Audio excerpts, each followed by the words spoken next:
सुनने, बोलें और रंग भरें। प्यारे बच्चों, सबसे पहले आप लोगों ने इसका नाम बताना है कि ये क्या है। बस्ता। जी हाँ, ये है बस्ता।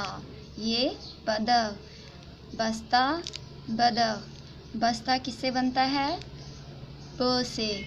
बस्ता जब हम बोलते हैं तो सबसे पहले किसकी आवाज़ निकलती है? बस्ता। ब। बस्ता। ब की आवाज़ आती है। इस तरह बतख जब बोलते हैं तब भी हमारी आवाज़ जो निकलती है वो है ब की, बतख। इसी तरह ब जिसके नीचे एक नुक्ता होता है, इसे लिखते हैं दाएं से बाएं जाने पे, ऐसे लिखते जाना है आपने और इसके नीचे एक नुक्ता लगाना है। इस तरह ये बन जाएगा ब बस्ता, ब बतख।